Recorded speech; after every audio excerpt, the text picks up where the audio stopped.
When you think of terrorism, you think of Islamic terrorism. Let's be honest with each other. And it's odd because there are a lot of Christian terrorist organizations of all sorts of religions, but Christianity, world's biggest religion, has its terrorists. They don't get so much PR though, and we want to correct that. And so we're going to be doing a brief overview of just some of the Christian terrorist organizations that are either still operating or have operated over the past few years and have accrued quite a body count of their own.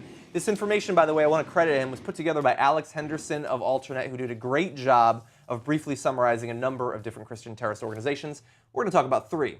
The first is the Army of God, a network of violent Christians that has been active since the early 1980s. The Army of God openly promotes killing abortion providers, has included multiple convicted terrorists and murders amongst its ranks, and advocates for the killing of homosexuals. Now, this is especially relevant in the American context because we have people like Eric Rudolph, John Salvi, we have a number of people that have made news, the killer of George Tiller, who were members of that organization. Killed him in church. Went into a church to kill him in front of other people worshiping Jesus, the Prince of Peace. They went in and killed him because that's what Jesus would want you to do. Yeah.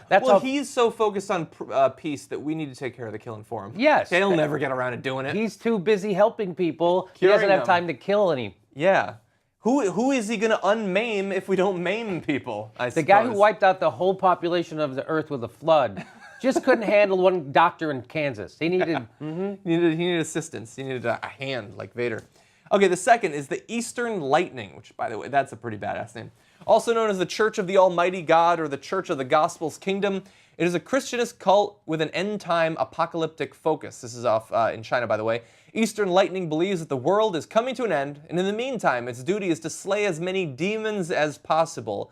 That is not metaphorical. They identify people that they see as being demons and beat or even kill them. And historically, they have killed a number of different people in that context, also Christians. The second one is the Lord's Resistance Army. You might have actually heard of this one thanks to the Kony campaign. Founded by Joseph Kony in Uganda in 1987. It's called for the establishment of a Christian fundamentalist government in Uganda. The LRA, according to Human Rights Watch, has committed thousands of killings and kidnappings. Now, thousands? Yes. Thousands? Thousands. Thousands? That's a lot. How many people died in 9/11? Thousands. Thousands. Oh, okay. Thousands. So that was a Muslim fundamentalist terrorism. And this is Christian fundamental terrorism. And how many did they kill? Thousands. Also killed thousands. Yes. Still, Muslims are worse. Not the same. I still think the Muslims are worse. You know why? Why is that? Because I don't know any. I don't know any. I don't know what they're like, but they seem... Don't like them. I've met Cenk's dad. He still seems very scary to me. Exactly, yes. I'll be in a room with him, but not with my back turned. No. You watch out. He's going to cut your head off. Exactly. And the scary thing is that we have this thing in this country where it doesn't matter if you're from Africa or if your ancestry's from Africa and you say that you're a Christian, nope, I get to declare that you're a Muslim. For some reason. Yes. You can't be a Christian and come from Africa specifically. I'm referring to both Kony and Obama in the same sentence, which is probably going to put me in some trouble. So look, this is just three. There are many. Obviously, some much larger than others, some that have committed more acts of terror and murder than others, obviously. And yet, you don't hear about these. And even when an individual who might associate with one of these groups, like with Army of God, we've had numerous instances of domestic terrorists coming from that organization in America over the past 2 decades, you don't hear about their affiliation with these groups. And if somebody talks about it in the news, then it's being anti-conservative, it's being biased against conservatives or against Christianity. I mean, that's interesting. Didn't you do a story, didn't TYT do a story recently that some of the people we've trained to fight ISIS in Iraq are doing exactly the same kind of, they're cutting people's heads off and putting them on their tanks and stuff like that? Right? They're on our side. They're on our side. Yes. Doing the same thing. Didn't get as much press in America. No. You know why? I don't know any Muslims. Don't know them. Don't trust them. I don't know how I go like them. I don't trust them. Yeah. It's the whoever the military-industrial complex needs to have as a boogeyman. Yeah. So we spend way more money fighting something that doesn't have any These guys don't even have a fucking plane.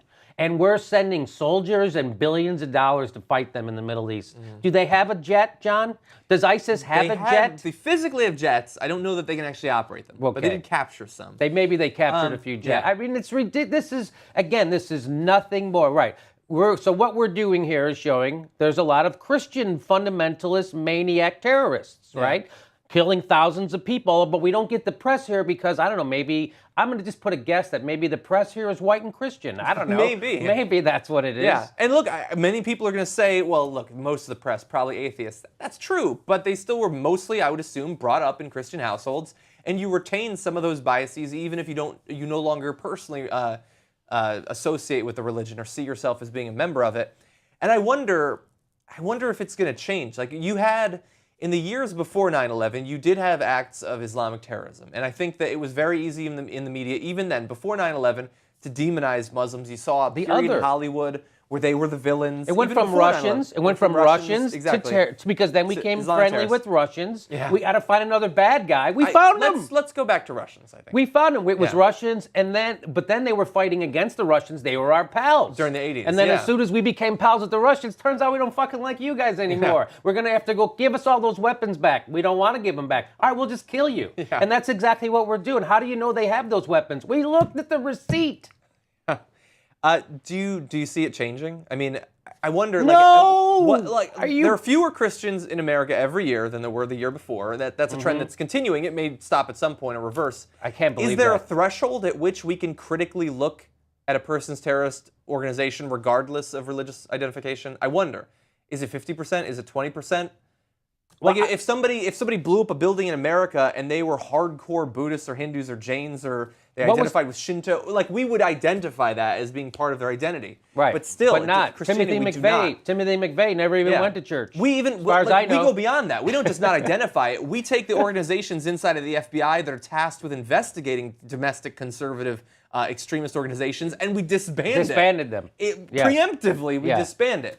I don't know if that's going to change, but I feel like we probably should look into it. So I just want to, I would like to, make the point that people want to, right now there's a big push to say, hey, we need to focus everything on Muslim terrorists, and they're the worst thing in the world. And aren't they worse than Christians? Aren't they worse than Jews? Aren't they worse than Buddhists? I had a guy say to me, hey, would you rather have a country run by Buddhists have a nuclear weapon or a country run by Muslims have a nuclear weapon? I go, I don't know. I wouldn't want to have a country run by Christians have a nuclear weapon because they're the only ones who fucking dropped one. Yeah. We dropped 2 of them, by the way, and we didn't need to.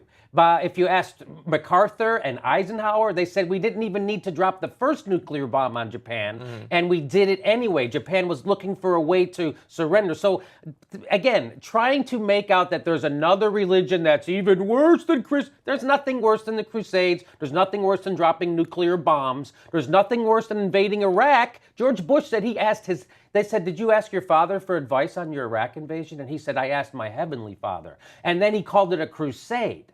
So here we are, a Christian guy invading another Muslim country, killing hundreds of thousands of people, ordering torture and war crimes to cover it up. But because here's the big difference. Terrorism is the violence of the weak, and we condemn it.